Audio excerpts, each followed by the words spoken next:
Scene on Screen podcast presents Three Men and a Meeple. Are you interested in playing games that don't appear on a screen? Well, that's why we're here. Join David, Sean, and Owen while they talk about all things tabletop. Now pass the dice, because our next turn starts now. Welcome to another exciting edition of Table Talk, where we're talking all things table talk. Or tabletop, rather. I just like saying tabletop. That's 2 episodes in a row that you did that. That's okay. One day I'll get it. Of course, we've got myself and we've got David. And because you guys liked him so much, we brought back Owen for another episode. Owen, how are you, man? Doing great. How are you? You know what? I cannot complain. Got to play some board games on the weekend with the other half, which was really nice. And I'm hoping you guys did the same. Did you get up to anything? Oh, I started Charterstone. Ooh, Nice. Very fancy. So we started that one, the girlfriend and I, and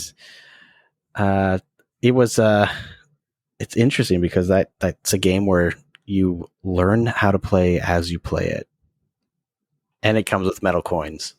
Oh, you gotta love that the metal coins, the feel. Oh, beautiful. Yeah. No, I've been losing some games of Terraforming Mars online. That's always fun. I understand that feeling. I mean, I just lost a game of Catan online and I was really upset about it. And they were my friends, so it made it worse. But we actually sat down and played Pandemic the other day. And I got to tell you guys, in the world we're living in right now, we lost and it didn't feel good. Yeah, you're like, damn it. We should have won. If only I had the scientist in that game. Yeah, you'd have to imagine that's probably one of the games with a lower winning percentage than losing. Or sorry, higher losing percentage than winning. Yeah. There is a version of Pandemic called Pandemic Rapid Response. It's a dice chucker game. It's very fast paced.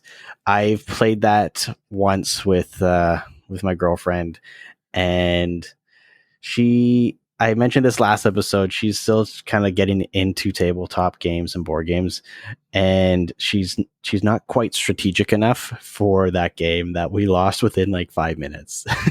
So I just want to touch on that those games like Pandemic, where like it's kind of a co-op game where you got to work and you're like playing with like a girlfriend or like a wife or a significant other, that's like a relationship stressor. They're like, why aren't you doing this? Like, oh, you're like, you need to follow what I'm saying, or you need to work with me here. Like, yeah. if you lose, together. And yeah. It can be I don't know. After playing that game, we played it like once and I'm like, okay, you know what? We're going to play something else. So she's like, are you mad at me? I'm like, no, I'm just disappointed. It's funny too, because that game's not designed to be the friendliest for a 2-player situation, especially because of the components of just like the player cards, right? Mm-hmm. There's no real dual combinations that really work, but it's also the intricacies of that game. And I've been accused of it a few times where I've played in a group where I'm planning out other people's turns because I can't sit still. I'm like, no, guys. Like, if I do this, then you could do that, and then this person can give me all their cards, and I can go get rid of Ebola. Yeah, that's called being an alpha gamer. Yeah, if someone just starts doing that, I'm just like, no, I'm not going to do what you want me to do. I'm going to go do this other thing, and then we'll. I'm going to transfer Ebola to South America now.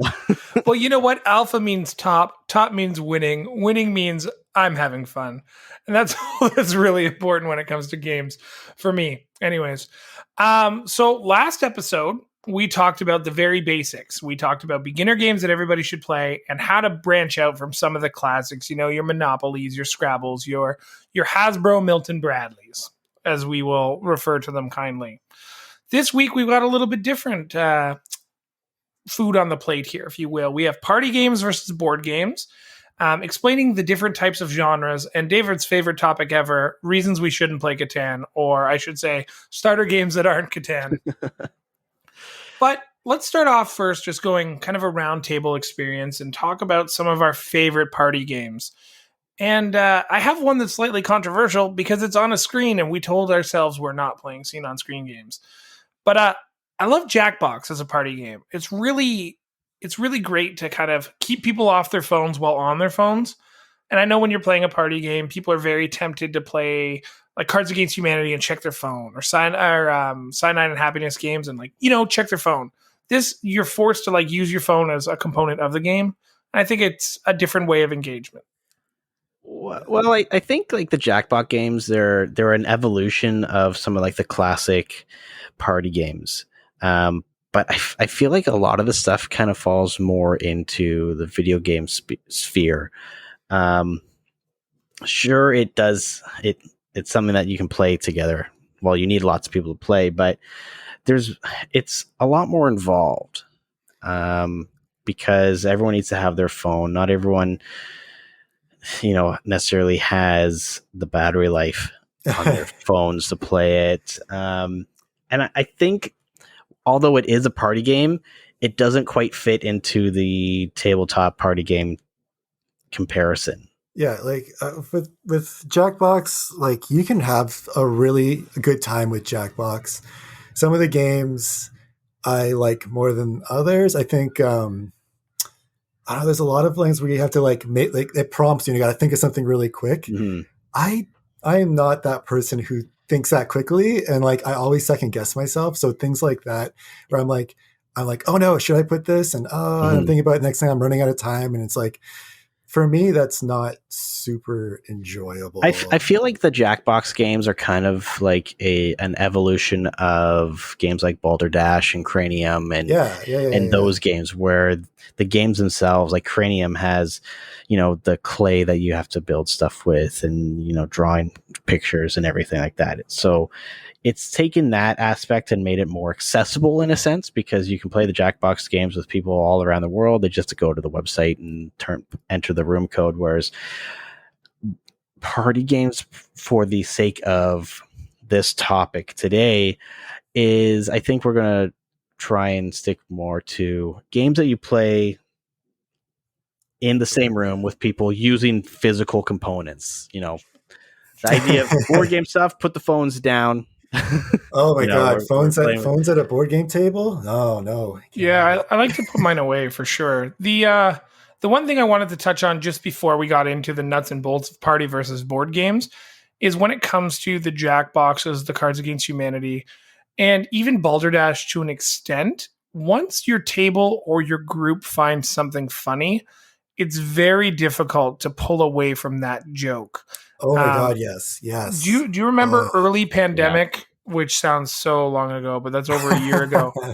The running joke in almost any Jackbox game where you could type in your own answer was Carol Baskin, or that bitch Carol Baskin.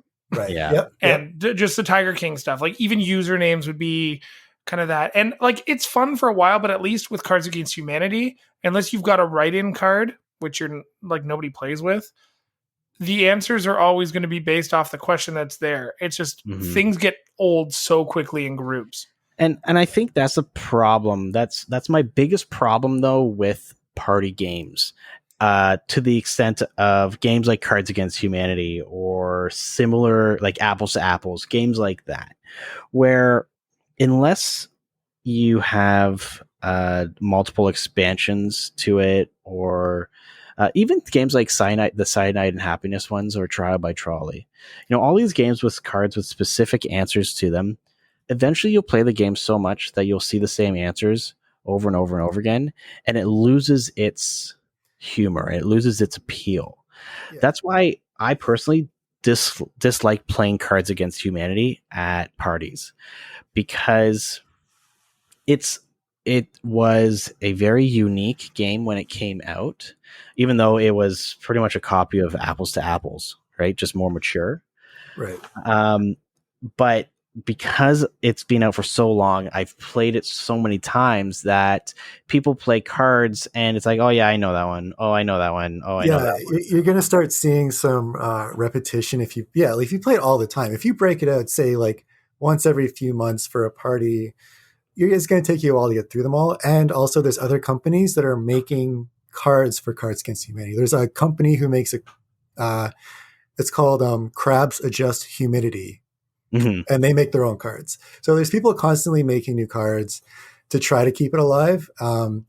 and there's a really big variety of those kinds of games to kind of keep them interesting. But I know what you mean, like, Mm-hmm. and especially with Jackbox, where you get somebody who says something really funny, and the next thing you know, everybody's putting that in, everybody's laughing, and it just, I don't know, I have a problem with that, where it's those repeated jokes, and it just can be kind of stale after a time. Yeah. So like let's kind of talk about what makes something a party game specifically.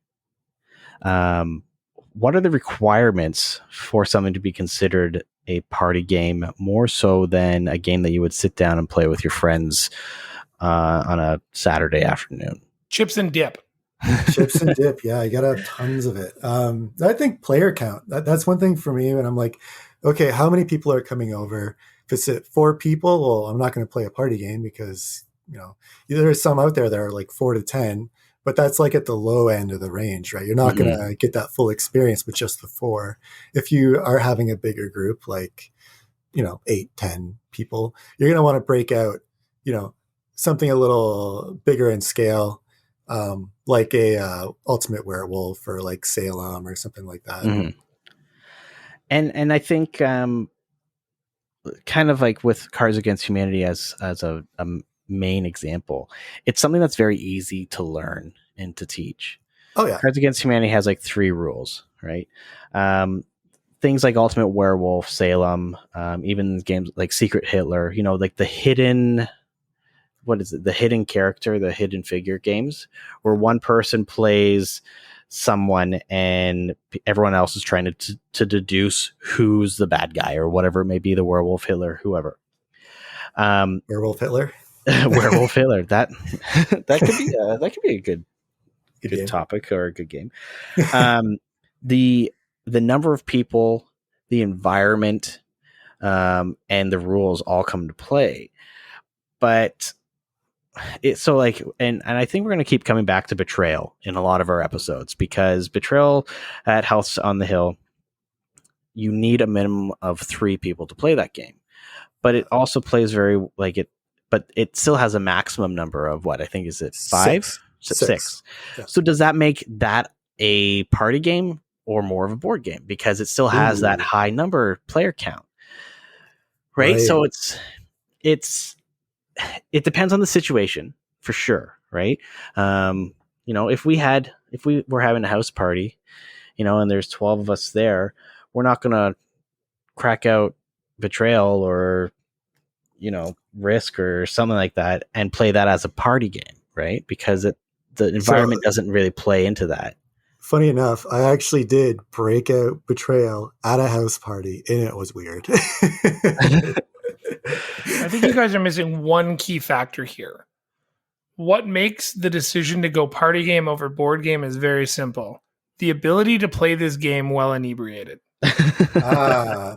That's true. Because so when I was hosting like more party, kind of like not board game nights or days where I had like 3 or 4 or 5 people over, and we'd play like a few like specific board games. I just had like people over, and it was a lot of drinking, and the games got less complicated as the night went on. We'd start with something like Betrayal, and then end the night out with like zombie dice, where like we're all pretty drunk, and this is pretty much all we can handle. And those games and some of those like games like zombie dice are I think more thrilling, a little more exciting, because it's like a really big luck driven game. But right, but also the setup time, right? Oh yeah. In order to come out with a game that would be a successful party game, the setup needs to be very quick. With Cards Against Humanity, literally you bring the deck of cards out, and they're color coded. They're either white cards or they're black cards. The type of cards, like what they do, shuffle them and hand them out. Things like Coup, that could be a party game. And the setup of that is fairly quickly.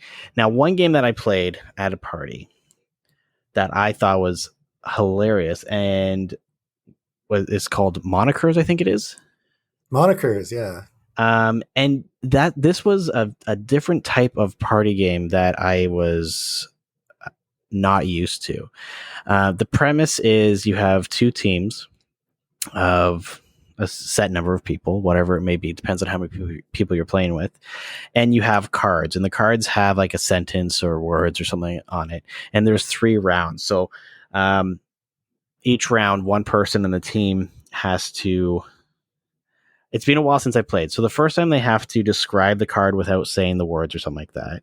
And then people have like a certain number of time to guess the card. And then the other team can, once the time limit runs out, the other team can try and steal points. So then the second round comes through, and then they have to act it out. Right. And then they have to guess cards and act it out. And same thing. Then once their time's up, the other team can steal them.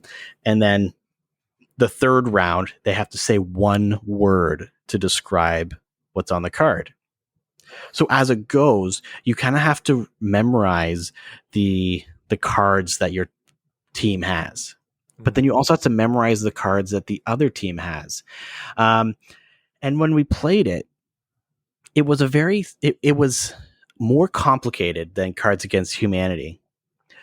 But it was easy to learn. And it was a ton of fun because it got everyone involved. It puts people have to get out of their shell a little bit. Because we've all been to parties where, there's people who are quieter, shyer and stuff like that. But something like this game, it gets people, because everyone is together for a common goal. To win, obviously, but it's teams versus teams, and everyone's encouraging for each other, and you see people kind of open up a bit, make fools of themselves, so to speak, right? But it's a very positive environment. I was playing at this party we were at. It started off just as like a regular old, come over play some board games, and then it turned into lots of drinking, and more people from the neighborhood showed up, and then it turned into playing these big party games. But there's people there that were kind of in their like mid 50s, and they were acting out these cards, and it was hilarious. But then when we weren't playing, they were like the most timid people ever, right? Like it's kind of like, it has that charades effect where you're doing these big movements and you're trying to describe stuff. It's and I think kind of what makes a party game or a game more suited to be a party game is its ability to get people to open up.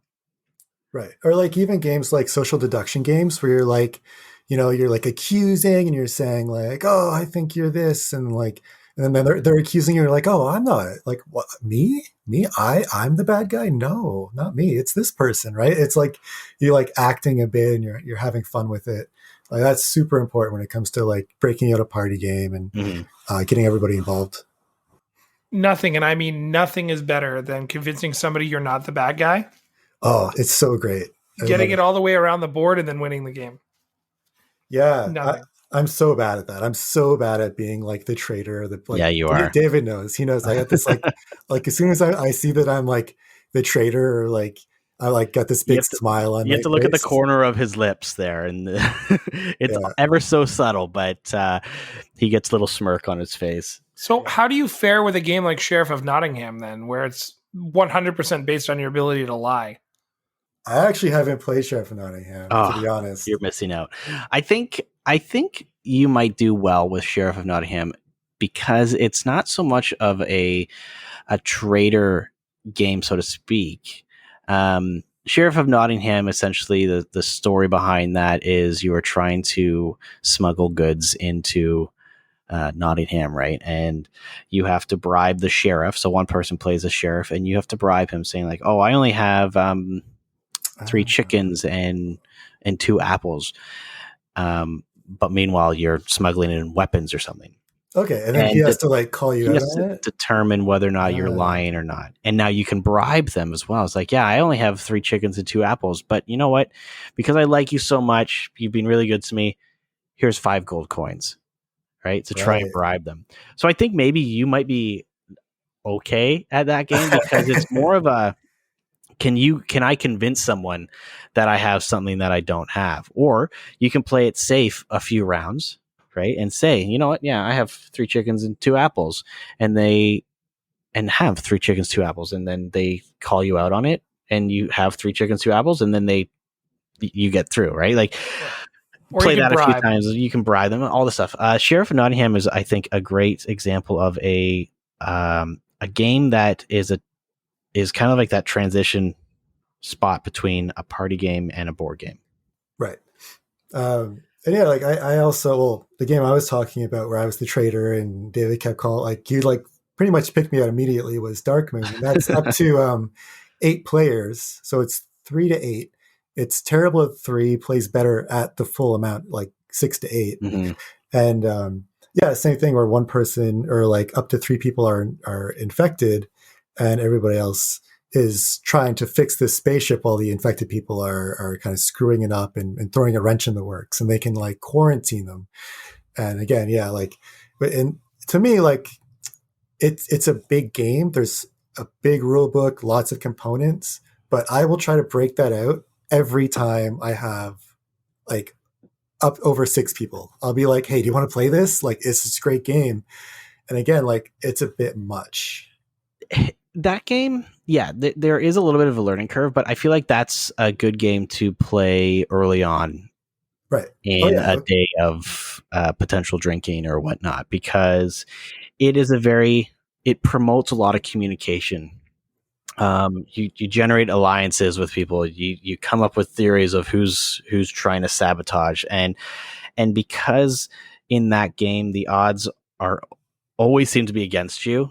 You can be not infected, not a traitor, and rolling just rolling terribly. Right, because yeah, you roll people's yeah, it can change people's opinions on how you are. Yeah. Yeah, so you roll dice and then so you submit them to fix stuff, but and you have to submit positive dice to fix, but you could also roll negatives, and nobody knows what you roll. It's secret. So you could like want to say, I'm gonna fix the shields, and you roll all your dice, and you might roll all negatives, and you have to submit one. So that instantly like will cast out like, oh, did you like, how could you roll all negatives? Like, and there's the dice only have 2 sides where it's positive numbers, so you have a greater chance of rolling a negative than you do a positive, right? So, but that's a prime example of a game that is a board game, but because it has the board, it has all the components, but it is something that I personally would rather play in a more like party kind of setting with more people, right? Like, I'd be more willing to bring that out on a Saturday afternoon. People are getting together, and you know what, like, instead of just standing around, let's pull this game out and get some conversation going, because it gets people laughing and talking and stuff like that. Oh yeah, it's so fun. And then there's games like Trial by Trolley, which is a fairly recent game that came out by the Cyanide and Happiness folks, and that is a game where you need to play with multiple people. Sean, you have this one, right? Yeah, and the one thing, this might sound poor or poor form, but I just like the mechanic of the rotating board for this game specifically, because you tend to need an odd number of people, but I don't think 5 people is enough to play this game and make it actually fun. Yeah, no, that's because how many people did we have when we played it? I think we had 1, 4. 2. No, we had 5. 3. We had 5 people. Yeah. Yeah, no, I agree. Like, I feel like you need at least, I'd say, at least you could do any number. You could like 7, 9. You could. Do I played it with 7, and I feel like 7 is the perfect number because you always have teams of 3 with one person being the conductor. Well, yeah, you always need that odd number, but the problem with it with 5 people is you can easily count around the board how many like victory points people have, right? Or deaths. And as you're coming around, you're like, well, I could really lean in the favor of the other one so I can keep an advantage over how many people are dead, you know? Well, so I have, or I guess it's the least amount of people dead. Yeah. So when it comes to that though, because the conductor in that game changes. So Trial by Trolley, for people who haven't played it, essentially one person plays the conductor driving this trolley, and each person has their tracks, and along it are different characters, different things that are placed on the tracks that either you want to convince the trolley conductor to drive over or not drive over. So one track might have Tom Hanks on it, but then the other team would play a modifier card or an evil card on that. And just further down the track from Tom Hanks would be Robot Hitler, right? And then there's modifier cards saying that, if you kill Tom Hanks, like he has the cure for cancer or something like that. And right. So then it comes down to the decision, kind of like Cards Against Humanity, where it comes down to the judge, the trolley conductor, to decide which track was maybe funnier or maybe resonated with them more. And when Owen and I, when we played, we were playing into the conductor, right? Like, that sometimes it's like, okay, we have a card that I know that the conductor really loves their puppy, right? And the card says your puppy on there. Okay, if we're going to play that because it's going to like make them think of something real life. Or we have cards that we know that they will find really funny. So you kind of play into the humor and to the real life situations of the conductor. But yeah, that doesn't work if you don't know the person, though. No, right? and that's the thing. Then you're just kind of stuck on playing whatever you find the most funny. Yeah, then you're playing whatever, what you think is funny, and what the other person will be like, oh, that's kind of distasteful. Like, I've had that with Cards Against Humanity, where, the person, they have a very odd sense of humor, and no matter what you play, it just doesn't click with them. Yeah. But then kind of like what you were just saying, though, is the conductor does have the ability to swing the game in favor of specific people. But they try and change that up with this, where each round the conductor changes and the teams are always changing. But yeah. I found that with playing with 5 people, the odds of you being, you're going kind of back and forth to being teamed up with the same 2 people. Right. Right. It just goes around. And if it's with 5 people, I find that it's actually easier to win because the teams don't change too much. Whereas with 7 people, the teams change so much that you can't really get a grasp on. It's hard to see who's winning the most, because ultimately who wins and loses is the individual person with the least amount of death tokens. So how many is it? It's 5, right? The first of 5? Well, depends on the number of players, but it's the game ends when everyone's being the conductor once. Oh, okay. Interesting. So so that just makes the game longer if you add more people. Yeah. The other thing that having other people kind of, I guess, accelerates is the amount of chaos that can happen in the game. I find like because it's 1 train car per person, right, per team, and then you get your modifier. But sometimes the modifiers just aren't that funny, and when you're modifying 1 of 2 cars, I don't know. To me, I think when you look at the Cyanide and Happiness games, Joking Hazard was great for a party game because it was a take on Cards Against Humanity, but comic based. Oh, and then I love that one. You have all the oatmeal games that kind of do the same thing, but in different ways. Mm-hmm. And it's just, I understand that these 2 companies are like competing for each other for like tier 3 of the party game platform. But this was a miss. Like, I enjoy the game. I think it's fun. I support Cyanide and Happiness, and I support the Oatmeal because they're websites that I've been following since I was in high school. But Trial by Trolley is not a great party game to me, and I'm sorry. It's one of those games that you definitely have to know your audience. I feel like the team-based aspect of it was interesting to me, where like you have your hand of cards and you're sitting next to somebody being like, oh, I should play this, or you should play this.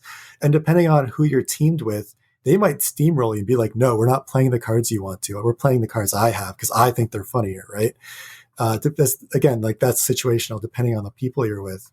But I found that a little bit when I was playing it, whereas like someone was like, oh no, like I want to play this. This is the card I want to play. And like, what are you going to argue about it? Like, mm-hmm. I get it. So why don't we change directions a little bit here? Because we could talk about party games all day, but let's talk more about the genres and what type of games are out there for our listeners.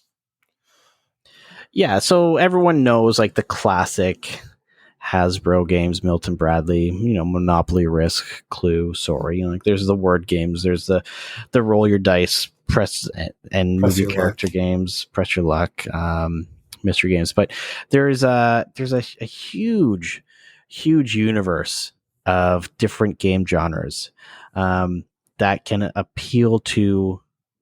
Like honestly, I totally think that there is at least one board game out there for every person in the world. Oh, totally agree. It's kind of like movies or music. There's different genres and people like different things. Same thing with board games. So we're going to go over just a few of the, I would say, more common, broader genres that people might not necessarily either know what they're called, or not really know of in general. So first one that we're going to just kind of talk about, which I think if anyone's ever played Risk, you would definitely know this one. And that would be area control games. So these are games where the board has some sort of world map, or spaces defining like with definitive borders, where players are working against each other to either control the most resources or the most land mass. Some examples of these would be, like I said, Risk, Scythe, Royals, and Small World. Now, Small World is a very, I would say, is a well-known game. Scythe is actually Owen's. This is probably one of your favorite games. Yeah, I've played literally hundreds of games of Scythe, and it's amazing. Though I do want to give a shout out to the first area control game. It's called Go, and was made, I think, 4,000 years before chess or something like that. No, something like that. It is like just this insane area control game. If you get a chance, jump on YouTube and like watch AlphaGo or like check out some Go matches. They're just crazy. My experience with area control games, I'm not necessarily the fondest of them, but because like we played Scythe, and the first time I played Scythe was with you, Owen, and I understood the concept of it, but I feel like that game, and specifically, there's so much more to just moving your character and getting an area, right, and getting some resources. Like you have to manage, and you have to understand what everyone else is doing as well. Yeah. So like that's a game that needs a lot of practice. But Royals, I put this one in here because I don't think it's as commonly known. For people who know board games, they've probably heard of it. I don't know if you've heard of this one, Owen. Royals? No, I haven't heard of it. Oh, okay. There you go. So it is a area control game that takes place over generations in Europe, where essentially you're just trying to control different cities in Europe. And at the end of the game, whoever has the most cities, and there's different like royal family figures, whoever has the most points wins. And it's played by placing cards down, matching a certain number of cards to the area that you're trying to control. Oh, okay. It's a lot of fun. It's super basic, super easy to learn. It's very thematic as well. When we were playing, I was playing with my girlfriend, and she was like super into it. So, and she doesn't really like area control games. And if I had told her beforehand that it was an area control game, she probably wouldn't have necessarily been interested in playing it. But that's one of those ones that's very different. Right. So another. Oh, sorry. I just want to say, like with area control games, like you said, a lot of people don't like them. Like especially when I play Scythe, I play with a group of people who are very good at area control games. They've been playing like Axis and Allies and Risk, forever, like competitive level Axis and Allies, and they can look at the board and like map out their plan before I even get a chance to like put my pieces everywhere. Yeah. And I find that's like a big thing for area control. And I think if people compare or say like, oh, area control games like Risk, a lot of people don't like Risk. because it has that player elimination, and you have to be very strategic for that. So there's a lot of games out there that are area control that are, I think, better than Risk. But moving on, this is I would say fairly new concept, campaign or legacy games. Typically when people think of like traditional campaign tabletop games, you think of like Dungeons and Dragons, right? Because you're playing through a story over multiple sessions. Well, there's a lot more games that are coming out that have stories built into the game, where the game is a story. And generally you're working together as a team. If they're co-op games, people play different. They each have their own characters that might have different equipment, different skills, all that stuff. Some examples would be Gloomhaven, even Pandemic Legacy. I mentioned Charterstone earlier today. That's a legacy game with a story. Even games like Legends of Andor or Mansions of Madness. These are campaign games that have a story that progress over multiple games. So I think the big thing about campaign games is the ability to level up your characters and make your characters better. I think when you talk about a campaign game like Gloomhaven or Imperial Assault or Descent, Journey in the Darkness, like you start with, again, like your crappy level 1 character, and you build them up over the series of, like, say, like whatever it is, 10, 15, 20 missions. Mm-hmm. And then you got your big epic final battle. It tells this great story that you can share with your friends over however many sessions. With Gloomhaven, it's 100 missions to play through. Yeah. And generally campaign games require a little more planning to get underway. Yeah, I think that's why I haven't played them as much, is because, you need to have that group, which I think we're starting to get there, where we're seeing each other more often, like on weekends, but like because of the pandemic, we haven't been able to. Yeah. They're just so great for making those memorable moments that you can have with your friends. And so then a lot of campaign games and even legacy games, they share a lot of genres with other games as well. And I would say probably the most common one would be the dungeon crawlers. And so these are, again, games where players take on the roles of characters and they make their way through specific locations, maps, and areas on a square or hexagon board. With either like a story behind it, or someone playing and controlling the enemies, or like a companion app like Mansions of Madness. You can play that game with the app essentially being the GM, the game master, controlling the monsters and kind of pushing the story forward. So some examples of this would be, again, Gloomhaven, Star Wars Imperial Assault, Mansions of Madness, and even Cthulhu, Death May Die. These are all games that have campaign aspects to it, but then also are dungeon crawlers in the sense that players are going through specific kind of enclosed maps for the entirety of that game session. And then another one that has actually started to become very, very popular over the last few years would be Euro games, or also short form mentioned as just Euros. These generally are more strategy focused games that generally have limited character interaction in the sense of like combat and stuff like that. There's generally less direct interaction between characters because they're more financial or economic games. Economic games, yeah. So for Euros, I find that there's not as much luck involved in a Euro game. So American games like Descent, Journey in the Darkness, or I think like the Doom game or things like that, they're referred to as Ameritrash because by the European community, because they rely more heavily on dice rolling, which give or take, that's super luck driven.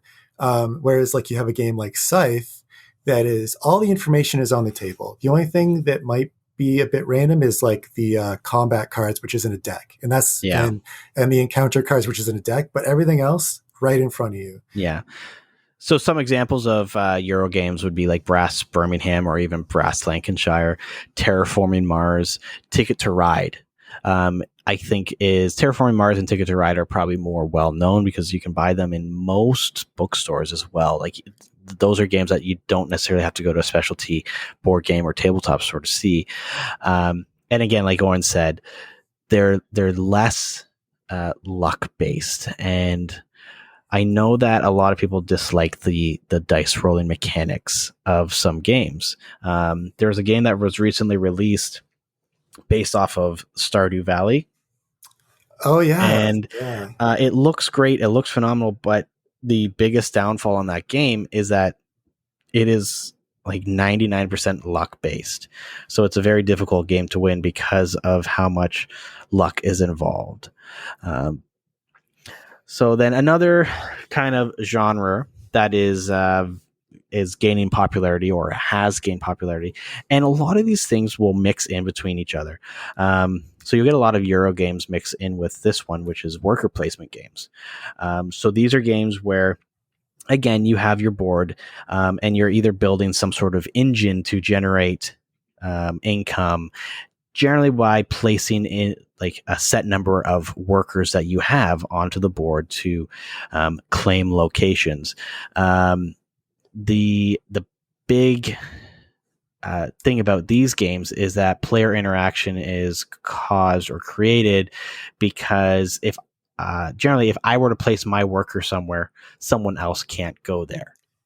Yeah, you're taking up a space. Sorry, I keep tripping you. That's all right. They keep on. Yeah, they block other people, and that's you're right. That's generally where the conflict is you're blocking their space. But also, I find with worker placements, you have a very limited amount of turns by usually. Like there's like say like you have 5 rounds, you only have 2 workers to place, so you need to really plan your turns out.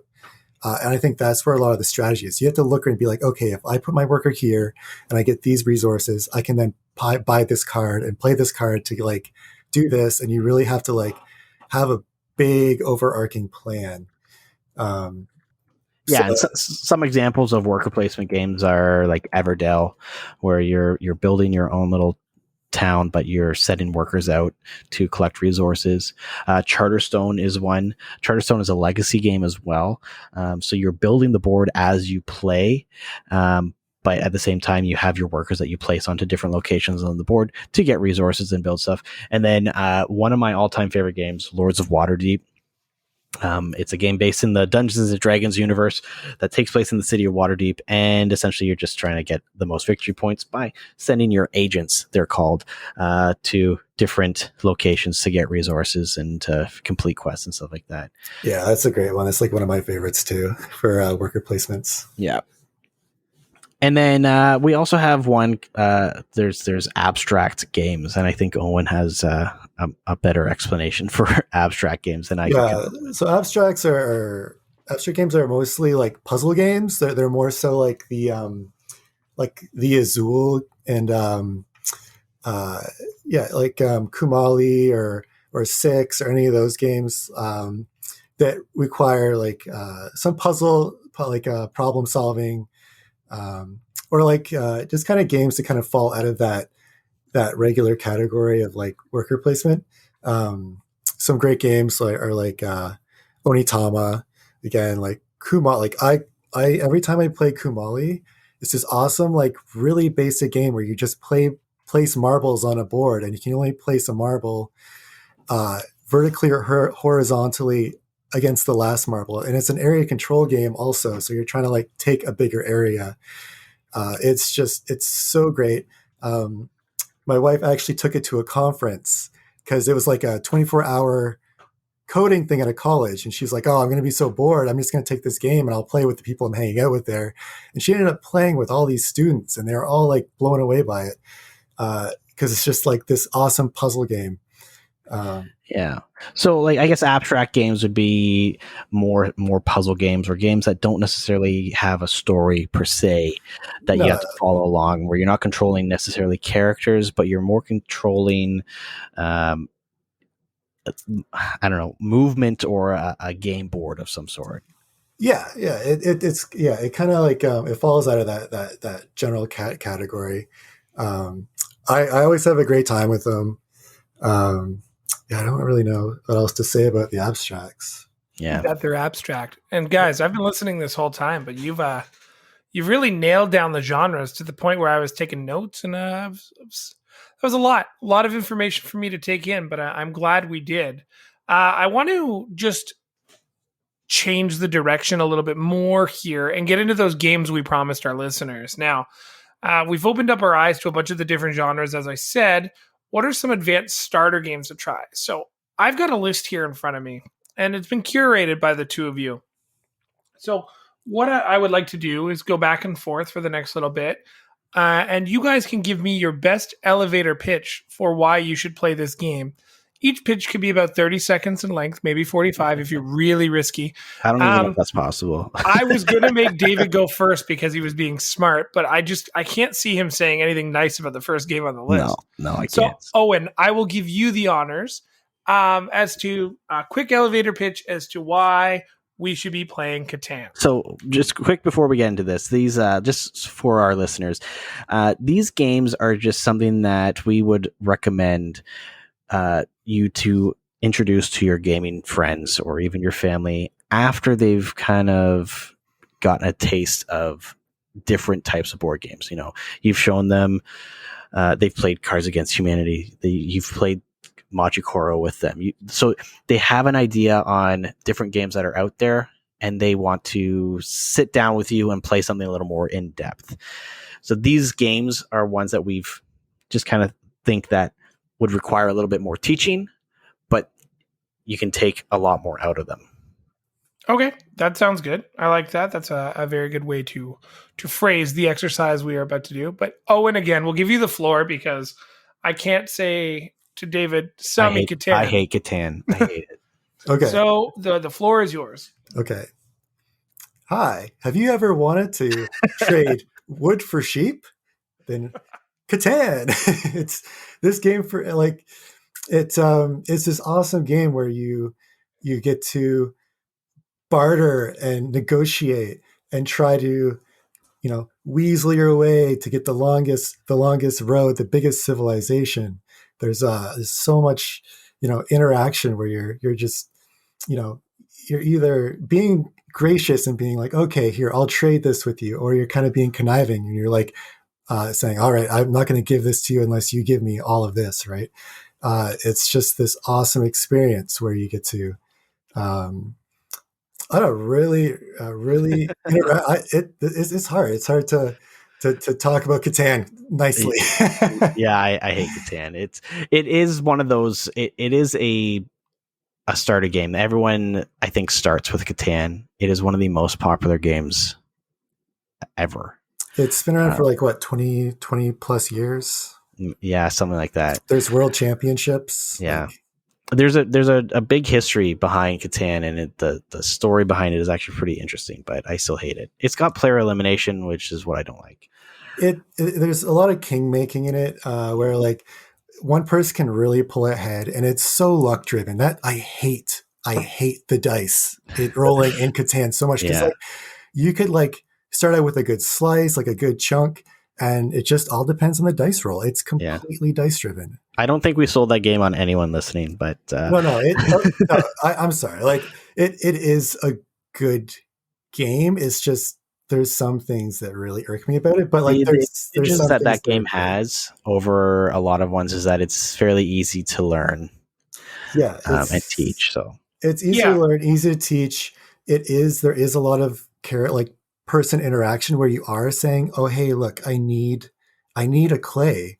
And I'm willing to give you like 2 wood or a couple sheep for that clay. And and you can really pull some fast ones on people. Like you can come out from last place and win the game. I've seen that happen where people are like really are good at negotiating or like really good at strategizing. There's a few different aspects there where like you can really take the board and get lucky with your dice rolls, or you really have to negotiate well. Yeah, having multiple ways to win also is super duper helpful.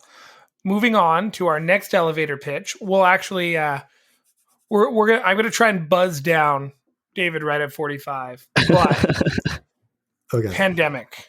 So Pandemic is, if you want to play the game of the year 2020, pretty much you're just working together with a group of friends. Everyone has their different jobs or that they're due, and ultimately the goal is to contain a global pandemic from spreading. This is actually a very popular game. I think it's difficult, though. That's the thing. This is a game that really pushes your cooperation with your team, with your friends. But it is a very, very popular game. There's a ton of different versions of it. There are legacy games behind it. It's just one of those games that it's a little difficult to pick up and play right from the get-go. But once someone understands the concept behind it and how to play it, it's fairly easy to teach. I would say that was a fairly good selling point. It is very easy to teach.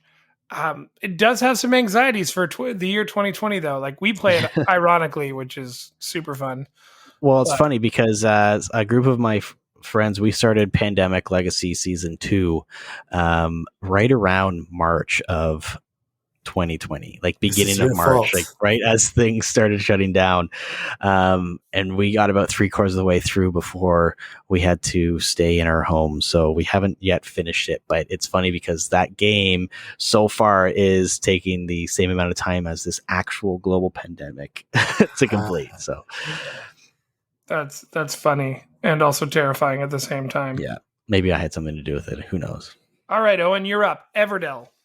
So Everdell is this just absolutely gorgeous worker placement game where you place workers in different areas to get different resources like wood or berries, and you buy cards to play in your area, and those cards will give you bonuses and power-ups. And it's just this beautifully illustrated game. Every time I play it, I get so wrapped up in the artwork, and it's just so adorable because you have all these like mice and woodland creatures who are like doing jobs. Like you have a blacksmith who's a mouse, or like a sheriff who's like a blue jay, things like that. It's just so cute. And then the actual the board itself, there's a big tree that you like put the cards in and different stuff, and it's very like thematic and very fun to play. There's a ton of expansions for that game as well. Yeah, that add on to the board. I know like the that water one. Yeah, there's Pearlbrook, there's Spirecrest, there's Belfair. There's 2 more that actually came out recently.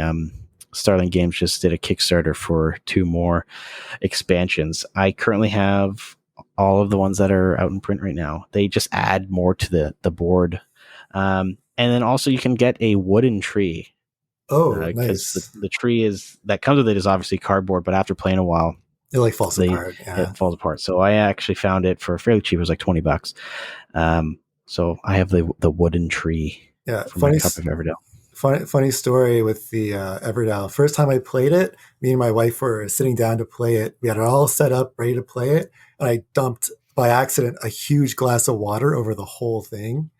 And then like it just became us like rushing to like draw all the cards out. It was a mess. That's like any board gamer's nightmare. Yeah, it's the worst. It's like brand new game, just out of the box, and you're like dumping a giant glass of water all over it.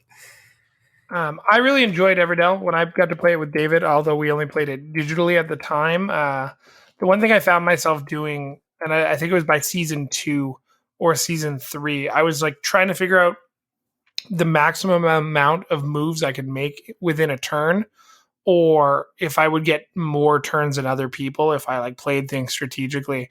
I think it's a very good like medium to, I guess, more intermediate game, because like there are some fun, like if you play it at face value, very good game. But if you really start thinking about the game and trying to like just advance how you can play. Like I know when you and I played with the other halves, I was trying to figure out ways to get more turns, and I know people started dwindling off, and I think I ended up with like 4 or 5 turns extra over everybody else. Yeah. Just because of the way I chose to play. The game is very basic, and anyone can learn it, but there is some very, very deep strategy involved with it. It's a situation where it's like easy to learn, hard to master. Yeah. Oh, absolutely. There's actually a whole like Everdell League. That's awesome. On digital, on Tabletopia. So one thing my brother-in-law does with his friends when we play with him, we play a lot of like Terraforming Mars as a group or a Scythe, and we'll play a game, and then after we're done, they will sit and just discuss the strategies that they deployed during the game, and what they could have done differently. They'll talk about it for hours after the game, and like what they could do differently. So like. That's a situation where, like you could play a game and enjoy it, but there's also that other side of it where like, if it's a strategy game, you could really dig into the strategy. So why don't we hit up Terraforming Mars? David, if you want to hit it, great. If not, Owen, you could double down and David can get the last one. I'll let you do this one, Owen. That sounds fair. Terraforming Mars is just, it is just such a well thought out game. The guy who actually designed it, I think he is like an astrophysicist or something like that. He went to school for some crazy science degree, and like it is, everything about it is like you could almost plausibly play a card and be like, oh wow, this could actually like be a thing that would terraform Mars. It's just great. The board, there's board control. You're drafting cards, or you're buying cards and you're playing cards down that will give you abilities and generate resources. And just the strategy involved. It's one of those games like you could play a game of it and be completely happy, or you could like just really dig down into the strategy and like really analyze what you're doing. Funny story about Terraforming Mars, Sean. Owen and I were playing the digital version, I don't know, maybe a month ago or whatever. And I was obliterating him. I had so many victory points that it would have been almost impossible for him to catch up. But because the way that the game was set up, it was like a 30-minute timer. And so it's kind of like chess where, you have a set amount of time to make your moves. And for some reason, Owen set the game up to be 30 minutes. So I thought it would be enough time. Because I took more than 30 minutes, the game kicked me out. Like 30 minutes came up and I was kicked out of the game. And then an AI took over playing for me. Good. And I think I won that game. No, I don't know. I think I quit it. But that's the only way that I lost that game while I was winning. All right. We'll have to do a rematch sometime. I'll set it for like 45 I actually recently backed the Terraforming Mars big box collection with like the 3D tiles and a whole bunch of stuff. So I have that coming in the next few months, probably, with like all of the expansions and everything. So once that comes up, we're going to have a big old game of Terraforming Mars. Oh, hell yeah. I'm into that. But for now, instead of Terraforming Mars, why don't we talk about Elder Sign? So Elder Sign is by far one of my favorite games. It is a game based in the H.P. Lovecraft universe. So, the Cthulhu and all of that stuff. You are investigators exploring a museum at night. It is a dice chucker. So in the sense where you have a pool of dice and you have to roll them, and based off of the results, you have to complete tasks on the different cards. You want to collect elder signs to send the great old one back into the abyss, because obviously cultists are trying to raise them to end the world, right? Damn cultists. The museum is constantly changing because you're playing different cards that are the rooms. It is so difficult. It is a ton of fun though. The game has like a decent amount of rules, but it's a Fantasy Flight game, and I find that their rule books and the way that they design their games, they're actually very easy to learn. And this is one of the games that I have introduced to a few of my friends, and every time they love it. And it doesn't take much to teach it, but I think this is a great gateway game into the like Lovecraft Cthulhu kind of HP Lovecraft, and like Arkham Horror, Eldritch Horror, like all those games, they're so thematic. They have great, just great stories. Yeah.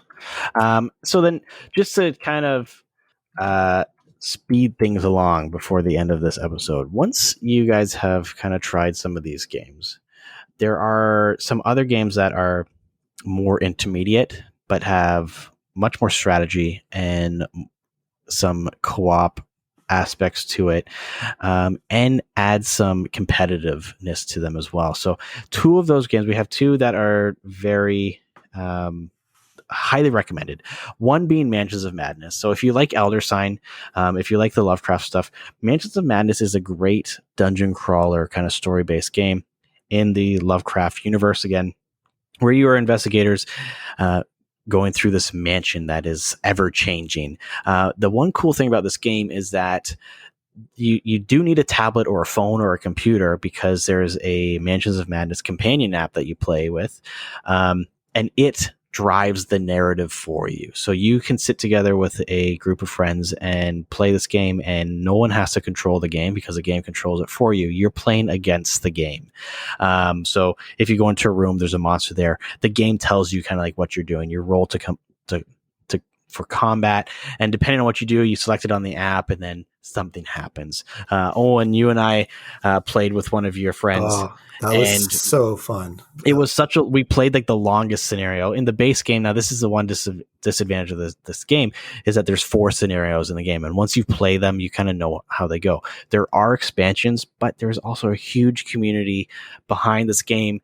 There's a third-party app called Valkyrie, I believe, where people make their own scenarios. So depending on which games you have, people make scenarios. So like there's a huge community behind it, but it's a ton of fun. It's a great entry game into story-driven and co-op games, where the game kind of teaches you how to play as you go. I loved the story for that. It was so fun, and like it was so like I think we played for like 6 hours, and like we took our time. Yeah. And it felt like I think it was like 3 maybe, but to me, I was having fun the entire time. Like we were hunkered down for a bit, but it didn't feel like any time passed at all. It was so fun. Yeah. And then another one would be Dead of Winter. I know we've talked about this a little bit. Dead of Winter is a co-op zombie apocalypse game. But the one thing about this is that there is potentially a traitor among you. So one person, their goal is to make everyone lose, but they don't want to reveal themselves too early, because they can be exiled out of the camp and lose the game themselves. This game is daunting. There is a lot of components to it, but the basic fundamentals, the game kind of teaches you or tells you what to do, right? It's a great game for co-op, for strategy. It's very thematic. This is definitely something that when we play, we put on some scary music, sound effects and stuff like that. And we get it real cold in here. We turn the AC on. You know what? I bring this game out every year in December. Yeah. It's one of my Christmas games to play because it just fits so well. And another thing about the game is, you do have that hidden bad guy aspect to it, but you can also play the game fully co-op. Like you can, if you're like, I don't really want to do that. I don't really want to be accusing people, or I don't want somebody to like feel like they have to like compete against us. We can just play it fully co-op.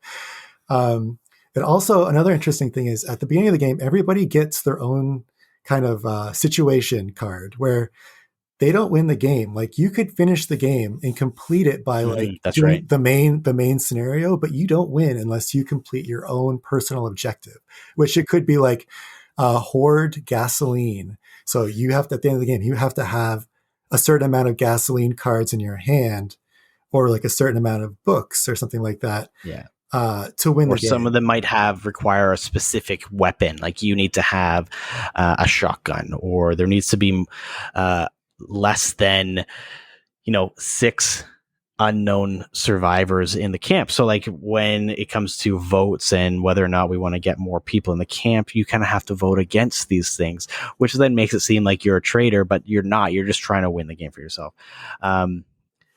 It's a great game. It's set up.